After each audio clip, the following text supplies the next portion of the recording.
ভাই অজয় ভাই আমার, আরে ওটা আসল সর্প না, তোমার সাথে মজা করছে পোলাপার। ওটা একটা প্লাস্টিকের, একটা বাচ্চাদের খেলনা সাপ। হ্যাঁ আসল না তো, তুমি তো হঠাৎ দেখে ভয় পাইছো, বলছি এই যে তোমার দেখে দাও, এই যে এটা নরমাল সর্প। সর্প আপনি আমার এটা দেখাইতে গেছেন কে? মানে বোঝানোর চেষ্টা করলাম, এটা তো প্লাস্টিক। আরে ভাই এটা দেখে ভয় পাইলে হবে, এটা তো একটা প্লাস্টিকের সাপ। মালটা তো প্লাস্টিক বুঝতাছে না, অজ্ঞান হয়ে যাইতাছে বারবার। আচ্ছা আগে কেন দিল, পরে বুঝাইতেছি, পরে বিষয় সবাই করতে হবে। এটা ঘরের মধ্যে একজন মানুষের একজন ভয় দেখাবে সর্প দিলে তো ঠিক না, একদম ঠিক না। জয় কামনা করলাম ভাই আমার, এবার আস্তে আস্তে করো ভাই। ভাই ওইটা আসল না, বাচ্চা খেলনা সাপটা ভাই। ওঠো, আর তুমি কবিতা লাগবা, সর্প নিয়ে কবিতা লাগবা, ভয় পাওয়ার কিছু নাই। এটা কে করছে, এটা বিচার তো আমি করবো অবশ্যই। এই ঘরের মধ্যে কত কিছু হইতেছে, এটা তো দেখতে হবে। খালি গবেষণা আর খালি মিশন। হ্যাঁ ভাই আমার অজয়, ওঠো ভাই, ভাই ভাই আমার ওঠো ভাই, মজা করছো ভাই। বাড়ি যাবো ভাই, আমাকে দেখতে যাবো তো কি আবার ফিট হয়েছে। বাড়ি যা, আরে বাড়ি তো যাবা, মানে কি আরে বুঝলাম না। কি একটা কি যন্ত্রণা করলাম। জ্ঞান কি ফিরবে না আজকে নাকি? সাইবার ডলার কই? রাসেল আমার কাছে বাড়ি, সময়টা ছুটি তো। ভাই আপনি কেন ফিরানছে? অজয় ভাই আমার, অজয় অজয়, এই তুমি তোমার মোজাটা নিয়ে এসো। মোজা ঘেরান শোনাইলে হইতে পারে কিছু।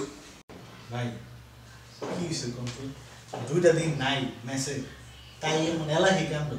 দাদা অজ্ঞান পড়ে রয়েছে, ডলার কাম করতেছে। কি করতেছেন আপনারা? আমি তো মানুষ খুঁজতেছিলাম এটা করার জন্য, যে কাহিনী করছে। আরে ভাই কইনি না, কথা বল, গল্পটা হন। মনে কর আমি রুমে মোবাইল টিপতেছি, আমার যে কাম। আচ্ছা হঠাৎ কইরা দিয়ে বাইরে ছিলাম, আমি দরজাটা খুইলা দেখি সর্ব চিল্লা দিই সাপ। হ বেড়ার মধ্যে। আচ্ছা লোকটা কবিতা লেখে, ভালো কথা, মানে আলতু ফালতু যাই লেখুক ভাই একটু কম আমার অভ্যাস। শোন আমার কাছে, পরে বুঝছো সর্ব করে চিল্লানি। আমি দৌড় দেখেছি, দৌড়তে যাই রসিবার বেডের মধ্যে যে ধাম করে শুয়ে পড়লো। ঠিক আছে, শোয়া পরে অজ্ঞান নেই। হ্যাঁ ঠিক আছে, জ্ঞান নাই। আমি গেছি, যারা রসিবার কইতাছে যে কি হয়েছে, আমিও কইতে পারি না কি হয়েছে, হ্যাঁ কইতে পারে না কি হয়েছে। অজ্ঞান হয়ে গেছে। অজ্ঞান হয়ে গেছে। পরে রসিবাই আবার কইলো যে পানি দিতে, পানি ছাড়া তো পানি তো দেওয়া লাগবে। পরে পানি নিয়ে আইছে, আইনের পরে হচ্ছে ডাল পানি মাথার মধ্যে কতক্ষণ ডাল সেটা হচ্ছে, আর জ্ঞান ফিরে না তো ফিরেই না। হঠাৎ কইরা জ্ঞান নাই একটা মানুষের, হঠাৎ করে ওইটা না সর্প আমার অজ্ঞান হয়ে গেল। হ্যাঁ না, আমি তো পানি ডালতে আছি আর রসিবাই ডাকতেছে, পরে কিছুক্ষণ পরে উঠলো, আবার বলে সে সর্প। একটা মানুষ কতটা অদ্ভুত হইলে, ঠিক আছে, অজ্ঞান হয়েছে, অজ্ঞান হওয়ার পরে মানুষের মাথায় কাব্যিক জ্ঞান কিভাবে থাকে, সে বলে সবার সাপ না বলে সর্প।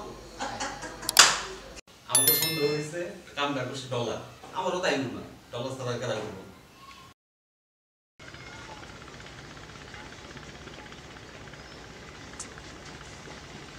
কি একটা ঘটনা ঘটলো মিয়া, একটা নম্র ভদ্র শান্তশিষ্ট সিনিয়র বড় ভাই, তার সাথে এই কাজটা কেন করলো? একদম ঠিক হবে। আমার যেটা মনে হয় ডলারই এই কাজটা করছে। এইভাবে মানুষকে কেউ পরিহাস করতে পারে? আপনি ঠিক আছেন? এখন ঠিক আছে? হ্যাঁ, এখন অনেকটাই সুস্থ। যেভাবে দোষ দিয়ে আইছে, তুমি তো ছিলা, দেখছো না অবস্থা, মানে টেনশনে পড়ে গেছিলাম, হুশি আসে না। ভাই আপনি দেখছেন না, আমি একদম দৌড়ে আইছি, একদম কতক্ষণ পানি লাগছে ভাই। ডলার মেয়ে নিয়ে আসে বাসায়, দুষ্টমি ফাইটিং করে অন্য বিষয়, তাই বলে এইভাবে একটা সিরিয়াস কাজ করে আমরা বলবো। আমি তো ভয় পেয়ে গেছিলাম, যে অবস্থা দেখে যে জ্ঞানই ফিরতেছে না, ও তো অনেক মাথায় পানি নিতেছে, টেনশনে পড়ে গেছিলাম। এইভাবে মানুষের সাথে মানুষ মজা করে, একদম উচিত। আমি শিওর ভাই কাজটা ডলার। আরে ডলার করছে তো, এটা তো বুঝছি ডলার করছে, তুমি খালি সব জায়গায় ডলার ডলার ডলার বুঝছি। এখন এটা একটা সমাধান তো করতে হবে। এইভাবে মনুষ্যকে পরিহাস করলে মৃত্যু পর্যন্ত করতে পারে। না না, আপনি চিন্তা করেন না দাদা, এই জন্যই আমরা এই যে বৈঠকটা বসাইছি, এই জন্য একটা কিছু তো করা দরকার। আমার মনে হয় কি হচ্ছে, ডলারের আজকে খাওয়া বন্ধ করে দিই, কি বলো? কঠিন শাস্তি দেওয়া দরকার। কিছু ঠিক আছে নাকি? হ্যাঁ, এটাই চমৎকার উপাদেয় হবে। আরে তুমি এই যে ইম্পোর্টের সব আলোচনার মাঝখানে ঘুষ পাস একটু কন্ট্রোল করো না ভাই। আরে এটাই তো আমার কন্ট্রোল। আজকে রাত্রে ডলারে খাওয়া বন্ধ, একটু আগে থেকে বললো না, ও বাসায় আসবে আইসে খাইতে যাবে দেখবে খাওয়া নাই তখন রাসেল গিয়ে বললে দেবা যে তোমার খাওয়া বন্ধ রচিবে বলছে যে আমাদের সর্বসম্মতিক্রমে একটা বিচার হয়েছে ওটা সিনিয়র বড় ভাই একটা নিরীহ মানুষের সাথে কি একটা মজা করো এটা ঠিক হয় এটা বিচার করতে তাহলে এত সিনিয়র একটা মানুষ তার সাথে কাজটা করে কি ঠিক হইলো? একদম উচিত হবে। রে দাদা ঠিক আছে বলেছি হ্যাঁ আমি খুশি এবং এই উপলক্ষে একটা কবিতাও আপনাদেরকে শোনাই। মানুষকে হেয় করো না কো তারে ভিতু, তোমারও একদিন হতে পারে জ্ঞানে বুঝবে যখন হবে থিতু। বাহ বাহ, বাহ হ্যাঁ হ্যাঁ চমৎকার। জটিল তাই। Genius. হ্যাঁ, ঠিক আছে আপনি সুস্থ থাকেন কবিতা লেখেন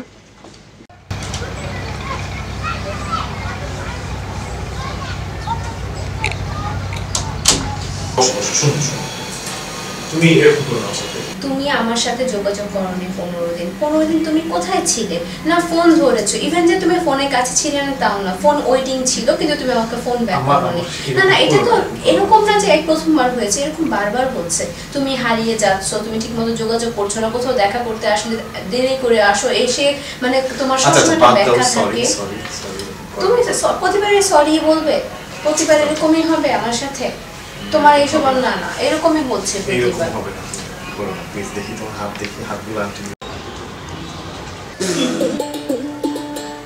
ভাই কি হলো এটা? ওই বড় বান্ধবী আমরা আগে কবি না। এটা কি হলো? এটা কি হলো আমাকে তুমি বলো। মানে তোমরা তো এখানে যে কয়জন থাকো সবাই এক একটা চিড়িয়া, তুমিও একটা চিড়িয়া, উনিও একজন চিড়িয়া, আমরা সবাই একরকম চিড়িয়া। না না এই আমি লাস্টে 1 বছর ধরে তো এটাই দেখছি। তুমি আমাকে বলো এটা কোনো পরিবর্তন হয়েছে? কোনো পরিবর্তন হয়, এই জন্য আমি তোমার বাসায় আসতে চাই না। সো আমি তোমার সাথে কোনো কথা বলতে চাচ্ছি না, আমি এখন বাসায় চলে যাবো। সো আমাকে আর কখনো তুমি ফোন করবে না, তুমি যোগাযোগ করার চেষ্টা করবে না, প্লিজ প্লিজ। আর কোনো রকম আহ্লাদ না, আমার সাথে যোগাযোগ করবে না।